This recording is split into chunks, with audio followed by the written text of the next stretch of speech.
And welcome back to the Scarlet to the Land podcast, episode number 2. As we dive into this Ohio State episode, I'm of course joined by Big Jake Hurricane. How are you doing? Good. How are you doing? Doing well. Good.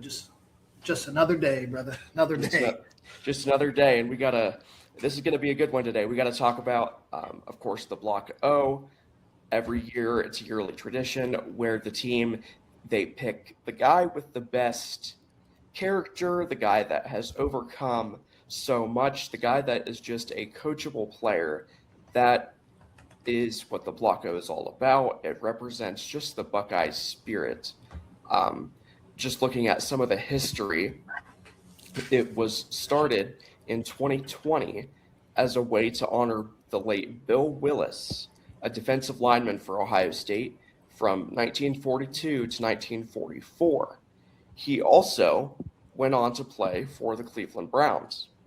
So, in honor of Bill Willis, past winners, the first one was Jonathan Cooper, then Thayer Munford, then Cam Babb, then Xavier Johnson, and then went back-to-back with the linebackers, Cody Simon and Sonny Styles. Just looking at this award, what do you think the impact, just looking at the impact and what it means to win this award, do you think it's an incentive? Do you think these guys, is that something that you think is desired among the program? Yeah, personally for me, I do, and the reason I love the Blocko, it's not necessarily given to the best player on this team. It's not the Heisman Trophy. It's not an All-American award.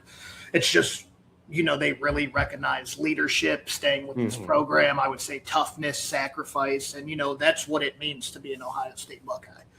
Absolutely. And that, it represents the values of Ohio State every single day. And I think, this year you're going to see, we'll talk about it, but, some of these guys that I think are in the running for this award definitely represents what it actually truly means to be a leader in this program.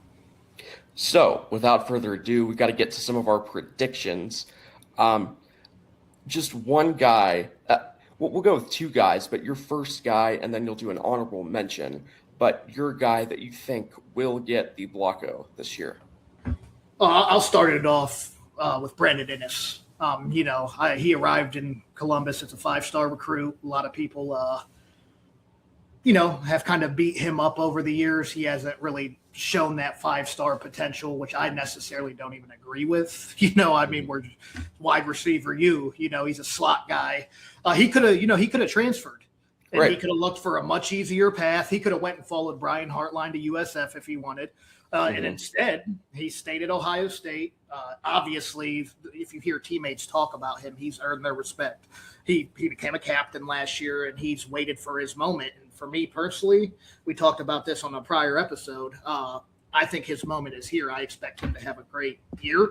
A lot of veterans are gone. Of course, we have Jeremiah Smith, obviously the best player in the entire nation.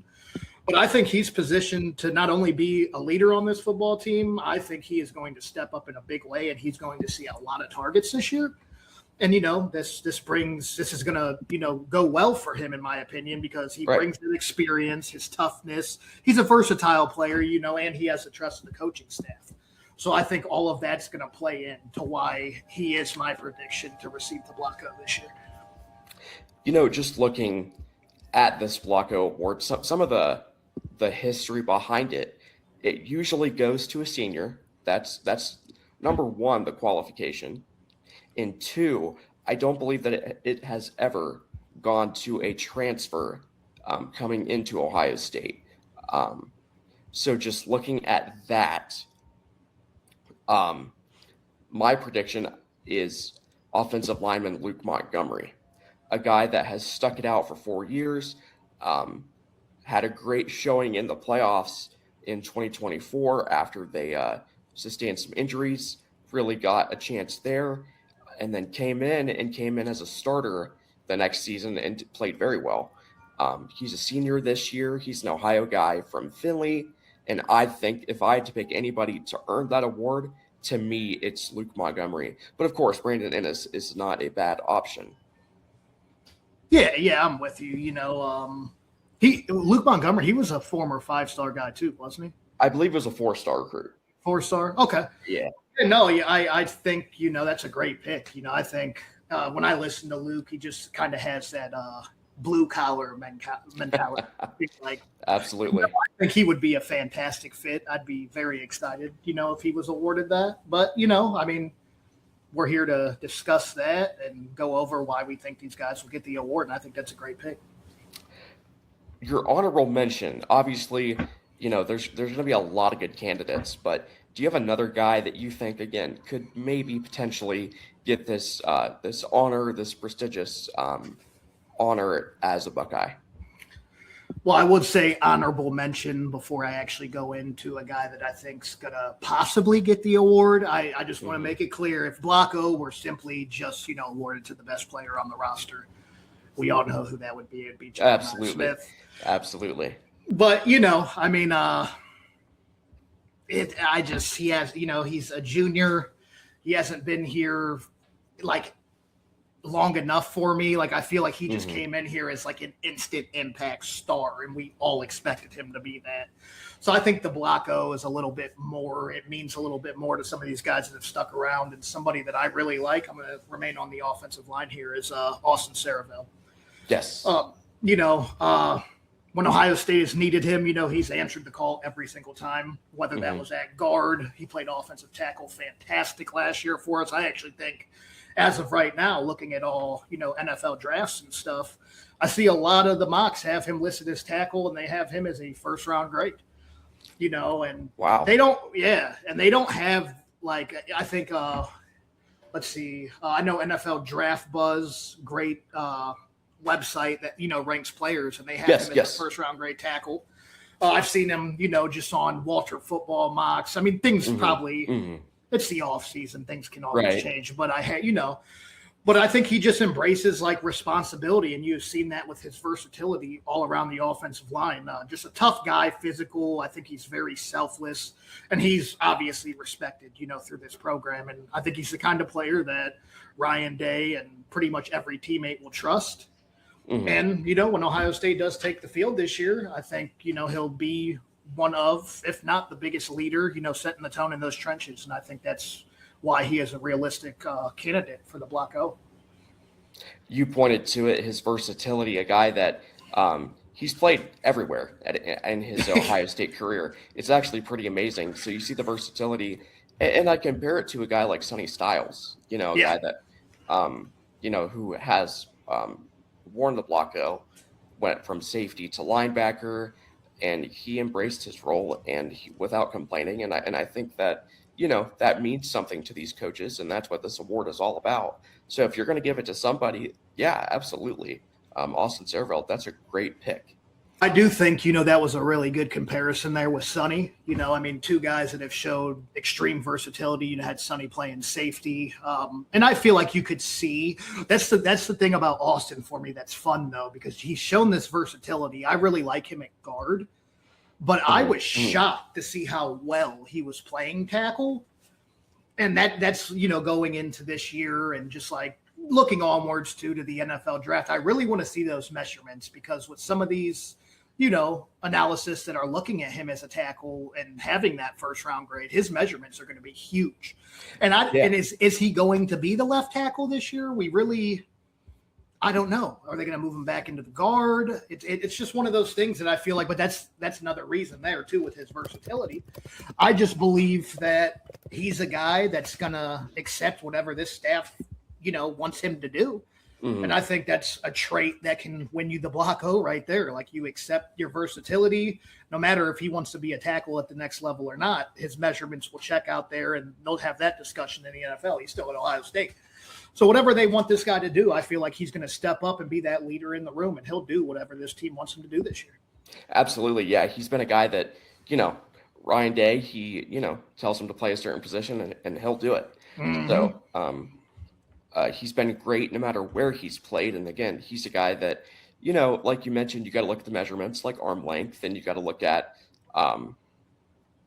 just his size in general. And just going on to the next level, looking at the NFL, But he is a guy that, again, if you're looking at the offensive line, he's one guy that I could see having that success. And he's definitely a guy that is deserving of this Block O award. Absolutely. I am with you. My second guy, my honorable mention, a guy that I think, has really stuck it out with this team for a long time, and that's Kenyatta Jackson Jr., a guy that, yes, he did change his jersey number, but if he was presented with the option to wear the O, I think that he would accept that, and I think that, again, he's a guy that is definitely deserving of it. He's in his 5th year with Ohio State, edge rusher, and he's shown potential. I think that he's a guy that if he just stays healthy and if he can put it all together, he can really break out this year, and I'm really excited to see what he can do. 100%. I think, if we look at last year, he finished second on the team in tackles for loss and sacks. Mm-hmm. And he started every game last year. And like you said, he's a 5th-year guy coming in. And I feel like, he's everything you really want in a Block O candidate. Right. A veteran, a leader. He's a national champion, and just a player that's trusted, through this process. And he's earned every snap at Ohio State. And, Absolutely. and this year, we know, well, every year, I should say, you need retention a lot of the time to win heading into the next season, at least with what people always expect from Ohio State to win it all, go big. We're the only team I feel like in college football that not just like there's runs. We all know there's runs, but every single year people talk about Ohio State winning it all. And I think that's because of the retention. We bring players back better than, anybody. We develop well. We got guys always leaving, but these next guys are ready. And he's a perfect example. 5th-year guy. Last year, he really took that step, up. And I think you're just going to see an even better player this year. And I agree with you. I think he is a very deserving and serious candidate for the Block O. Yeah, I mean, you talk about a guy that, again, in this college football landscape, he absolutely could have transferred. And, he's a guy that means a lot to this team. Obviously, he has the trust of his coaches like Larry Johnson and, of course, Matt Patricia. And I think that if, of course, this is a coach's award for the players. And if you're going to talk about a guy that has that respect, that commands that respect from also his teammates, there is very few people that are more deserving than Kenyatta Jackson. Agreed 100%. Any final thoughts before we close this out on the Scarlet to the Land podcast? So I do have one more guy I want to talk about just very quickly here. Just one more guy I've thought about. I would say he's below all the guys we mentioned because I was thinking Kenyatta. I'm glad you brought him up because I would have Kenyatta in front of this guy as well, Carson Hinsman. But, a lot of guys put up stats and make highlight reels, and he's another versatile offensive lineman that, he's just been, I think, one of the most important players, especially in the middle of that offensive line at center, which I expect him to be back at center and guard. And I think, he's battled through a lot of position changes. We know it got rough there for a little bit for him. And I just think with the adversity he's faced and the things he's went through throughout his career, I think 35 career starts. I think he's just one of them guys that you have to keep an eye on. Like I said, he's not a guy that's going to be making those highlight type plays for you, obviously offensive lineman. But we know, that's one of the most important position groups in all of football, and I think he's been through a lot, and I think he's definitely a guy that he's threatening for the Block O. I definitely think that. Yeah, absolutely. He's a guy that, again, he's definitely going to be in the running, and I think that you're going to have to consider him. And it wouldn't be unheard of for an offensive lineman to win this award. Obviously, Thayer Munford, he was the second guy to win this award. So looking at the offensive lineman, it not impossible. Usually it goes to a defensive guy, but I could absolutely see him winning this award. Yeah, absolutely. Thank you guys for tuning in to the Scarlet to the Land podcast, going over our Block O picks for today. You can find us on all social media on Facebook, Instagram, and Twitter under the same name. Go Bucks. Go Bucks.